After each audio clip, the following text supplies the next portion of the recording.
दोपहर का वक्त था। चिलचिलाती धूप थी। मंदारपल्ली गांव में मिट्टी के घर में भानु बेंच के ऊपर बैठे बैठे, दोपहर का वक्त हो गया है। उन्होंने कहा, पटेल के पास फसल बेचने जा रहे हैं। कब मेरे पति किशोर सुबह निकले हैं, अभी तक लौटे नहीं। ये सोच ही रही थी, तभी किशोर खुशी खुशी एक कपड़ों से भरा हुआ बैग लेके घर लौट आते हैं। उन्हें देखकर मैं आपके बारे में ही सोच रही थी कि पटेल के पास पैसे लेने गए हैं, अभी तक लौटे नहीं, और उन्हीं पैसों से आप कपड़े खरीद के ले आए अपनी बहन अनामिका, उसके पति रमेश और उनके बेटे हरीश के लिए। सिर्फ अपनी बहन के लिए ही नहीं लाया हूँ, मैं तो तुम्हारे लिए भी कपड़े लाया हूँ। हर त्योहार में आप अपनी बहन, उसके पति और बेटे के लिए कितने कपड़े खरीद के ले आते हैं, ऐसा कि मानो उससे एक दुकान शुरू हो जाए। बस मेरी शांति के लिए भानु। अभी भी मुझे भरोसा है कि मेरी बहन अनामिका इस राखी में जरूर राखी बांधने यहाँ आएगी। आपको तकलीफ देने का मेरा कोई इरादा नहीं है, लेकिन अनामिका की सास तो बहुत शैतान है। हर त्योहार में हम जाते हैं, हर बार उन्हें खुश करते हैं, खुशी खुशी उन्हें विदा भी करते हैं, पर कब तक हम ऐसे दिल रखे। इसके बावजूद उसकी सासू माँ भेजती नहीं, कहती है भाई बहन के बीच कोई रिश्ता नाता नहीं रहेगा। हम सबके सामने अभिनय करते हैं, इस तरह बुरा बर्ताव और बहुत अपमानित भी किया हमें। इस तरह किशोर कहते कहते रोने लगता है। भानु उसे समझाती है। उधर शहर में शारदा के घर पे रमेश और अनामिका बिस्तर पे बैठकर बातचीत कर रहे थे। अजी, राखी का त्योहार आ रहा है। हाँ अनामिका, मुझे पता है तुम इंतजार में हो अपने भाई से मिलने के लिए, बहुत उत्सुक हो उनसे मिलने के लिए। ये सारी बात मैं समझ सकता हूँ। फिर आप जाइए ना, जाके माँ जी से बात कीजिए और मुझे अपने मायके भेज दीजिए। ये नहीं कर सकता हूँ मैं अनामिका, पर इतना कह सकता हूँ कि माँ की अनुमति के बिना तुम कहीं नहीं जा सकती हो। अगर जाना है तो तुम्ही को मनाना होगा। रमेश की बातें सुन के अनामिका दुखी हो जाती है। फिर हॉल के सोफे में शारदा और प्रसाद बैठे हुए थे, उनके पास अनामिका जाती है। माँ जी, आपको कुछ खाने की इच्छा है क्या? तुम्हें क्या चाहिए बहू, ये बताओ। अनुमति माँ जी। अब अनुमति देने का क्या हो गया बहू? राशन लाने के लिए राशन की दुकान में जाओ, कपड़ा खरीदना है तो कपड़े की दुकान में जाओ, सब्जियां खरीदनी है तो सब्जी के दुकान में जाओ, दूध लेना है तो दूध वाले के पास जाओ, बीमार पड़े अस्पताल जाना हो तो कभी भी जा सकती हो। ये सब के लिए अनुमति तो मैंने पहले ही दे रखा है, अब किस चीज के लिए अनुमति चाहिए बहू? उनकी बातें सुन के अनामिका घबरा जाती है उत्तर देने में। वो असल में माँ जी, राखी का त्योहार आ रहा है ना। ये सुनते ही शारदा को बड़ा गुस्सा आता है। मैं भैया को जाके राखी बांध के आ जाऊंगी। एक बार गई थी शादी के बाद, तब से एक बार भी राखी के त्योहार में मैं उनके वहाँ जा नहीं पाई। देखो बहू रानी, इस दुनिया में खून का रिश्ता मतलब भाई बहन का रिश्ता नहीं होता है, सास बहू का होता है। इसलिए कह रही हूँ, हम दोनों एक साथ रहकर अच्छे से रिश्ता निभाएंगे, समझी? माँ जी, बस एक बार मेरी समस्या समझिए, वहाँ मेरे भाई रहते हैं। भैया भैया कहकर कब तक खींचोगी बहू? तुम्हारे भाई के नजरों में पैसे ज्यादा है बहन के प्यार से, इसलिए ये भाई बहन का जो रिश्ता है ना, ये मुझे बिल्कुल पसंद नहीं है। और ये बात भी सुन लो, मेरी अनुमति के बिना तुम इस घर के बाहर एक कदम भी नहीं रख सकती हो, नहीं तो तुम्हें सबक सिखा दूंगी। इतना कहकर शारदा वहाँ से चली जाती है। उनकी बातें सुन के अनामिका रोने लगती है। दुखी मत हो बेटा, बहू का आंसू बहाना घर के लिए शुभ नहीं। वो बात नहीं है पिताजी, भाई बहन के रिश्तों को लेकर अगर माँ जी के मन में इतना कटाक्ष है, इसका मतलब कहीं ना कहीं उनके दिल में बहुत दर्द भी है। ऐसा कहने पर प्रसाद बताते हैं कि शारदा के भाई चक्रवर्ती ने उसे कैसे ठगा था। पूरी बात उसे खुल के बताते हैं। ये सुनकर, यानी कि माँ जी के दिल के अंदर इतना दर्द है, फिर भी बाहर से उन्हें देखकर कभी नहीं लगता है, इतने प्यार से रहती है। सासू माँ महान है पिताजी। सिर्फ तुम्हारी सासू माँ ही नहीं, तुम भी महान हो बेटा। इतना कहकर प्रसाद वहाँ से चले जाते हैं। चूँकि अनामिका को बाजार जाना था, इसीलिए सासू माँ से कहकर वो बाजार के लिए निकल जाती है। उधर शारदा के भाई चक्रवर्ती बहुत अमीर थे। दीवार पे लटकी हुई शारदा की मुस्कुराहट चेहरा देखकर वो दुखी होकर कहते हैं, बहन, उस दिन जब पिताजी ने कहा था कि जमीन लिख देने के लिए तुम्हें, मैं पैसों के लालच में आकर नहीं लिखा था, पर समय के साथ गलती समझ में आई कि मैंने कितनी बड़ी भूल की थी। इसीलिए शायद ईश्वर ने हमें संतान नहीं दिया। माफ कर दो बहन, एक बार मेरे पास आके मेरे कलाई में राखी बांध दो। वो रो ही रहे थे, तभी वहाँ अनामिका उनके घर पे आके पहुँचती है। उसे देखकर चक्रवर्ती की पत्नी कावेरी, तुम कौन हो? मेरा नाम अनामिका है, मैं शारदा जी की बहू हूँ। ये सुनकर चक्रवर्ती बहुत खुश होते हैं और अनामिका के पास आते हैं। पिताजी, मैं आपकी मुंह बोली बेटी बनने के लिए तैयार हूँ, पर सासू माँ शारदा तो आपकी खुद की बहन है। आपने जो गलती की है उसके लिए आप इतना पछता रहे हैं। आप अपने बहन के प्यार के लिए तरस रहे, पर ये सारी बातें आपकी बहन को कैसे पता चलेगा? वो कैसे समझेंगी? मैं तुम्हारी बात समझता हूँ, लेकिन किस मुंह से मैं शारदा के सामने जाऊंगा? इसी चेहरे को लेकर पिताजी, इसी चेहरे में दर्द है, चिंता है, वेदना है, आपके चेहरे पे मानसिक तनाव है। भाई बहन के रिश्ते में थोड़ा अगर झुक जाए तो उसमें गलती नहीं है। थोड़ा झुककर अगर माफी मांग लेते तो आपको किसी चीज की कमी नहीं होगी। सोच के देखिएगा, लेकिन मैं आपकी बेटी बनने के लिए तैयार हूँ। नमस्ते। ऐसा कहकर अनामिका वहाँ से चली जाती है। अगला दिन राखी का त्योहार था।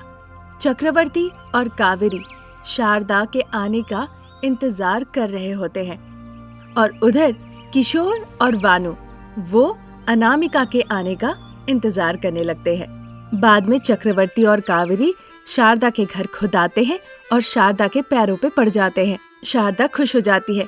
चक्रवर्ती को वो राखी बांधती है। जाओ बहू, उधर तुम्हारे भाई और उनके परिवार तुम्हारे इंतजार कर रहे हैं।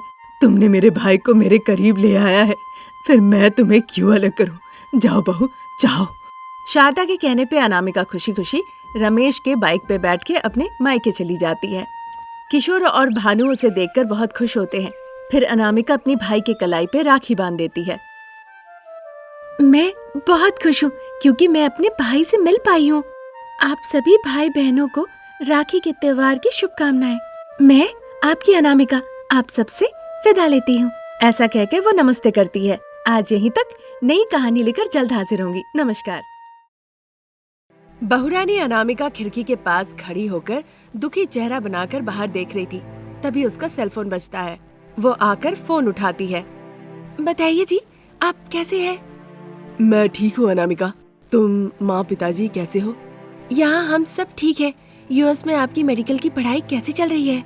सब अच्छा चल रहा है अनामिका। सच में मैं बहुत खुश हूँ कि तुम मेरी पत्नी हो।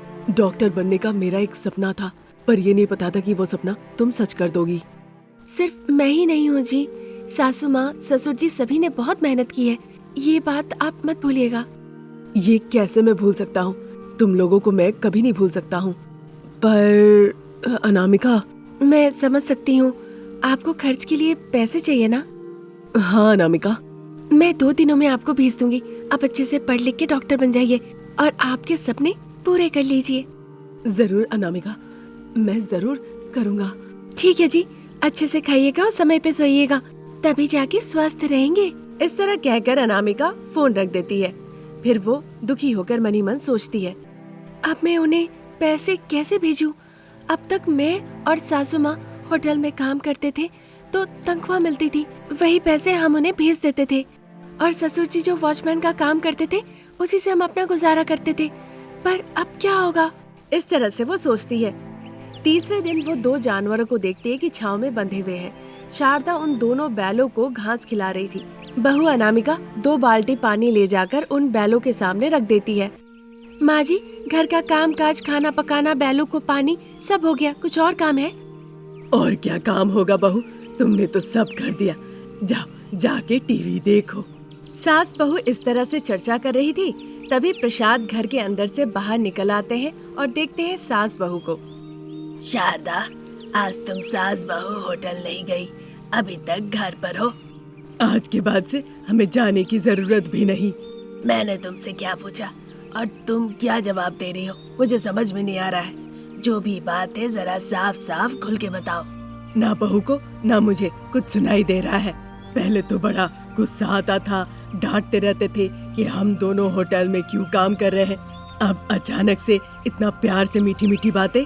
तुम बताओ बहू, होटल क्यों नहीं गई?